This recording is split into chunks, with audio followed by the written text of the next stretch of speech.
Pregnancy വൈകുന്നത് സ്ത്രീകൾ കാരണം മാത്രമാണോ? ഒരിക്കലുമല്ല.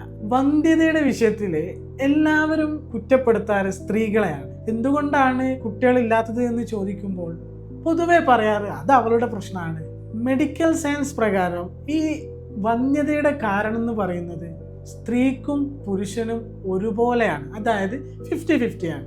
സ്ത്രീകളുടെ വിഷയത്തിൽ പ്രധാനമായും ഇൻഫെർട്ടിലിറ്റിക്ക് കാരണമാകുന്ന അസുഖങ്ങൾ എന്ന് പറയുന്നത് PCOS, PCOD, അതുപോലെ തന്നെ മറ്റ് ഇൻറ്റേർണൽ ഓർഗൻസിന് വരുന്ന ഇൻഫെക്ഷൻസ്. പുരുഷന്മാരുടെ കേസിൽ പറയുകയാണെന്നുണ്ടെങ്കിൽ പ്രധാനമായും അസൂസ്പെർമിയ എന്ന് പറയുന്നൊരു പ്രശ്നമാണ്, അതായത് ബീജത്തിൽ അണുക്കളില്ലാത്ത അവസ്ഥ. മറ്റൊന്ന് എന്ന് പറയുന്നത് ഹോർമോണൽ ഇംബാലൻസ് കാരണം വരുന്ന പ്രശ്നങ്ങളാണ്.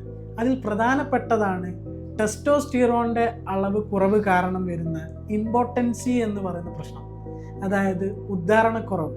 അപ്പോൾ പറഞ്ഞു വരുന്നത് ഇൻഫെർട്ടിലിറ്റിക്ക് സ്ത്രീക്കും പുരുഷനും ഒരുപോലെ കാരണങ്ങൾ ഉണ്ടാവാറുണ്ട്. ഇതെല്ലാം ചികിത്സിച്ച് മാറ്റാവുന്നതുമാണ്. ഇൻഫെർട്ടിലിറ്റിയെ കുറിച്ച് സംശയമുള്ളവർക്കും ട്രീറ്റ്മെൻറ്റ് ആവശ്യമുള്ളവർക്കും എന്നെ ഓൺലൈനായിട്ടും നേരിട്ട് ക്ലിനിക്കിലേക്കും വന്ന് കൺസൾട്ട് ചെയ്യാവുന്നതാണ്.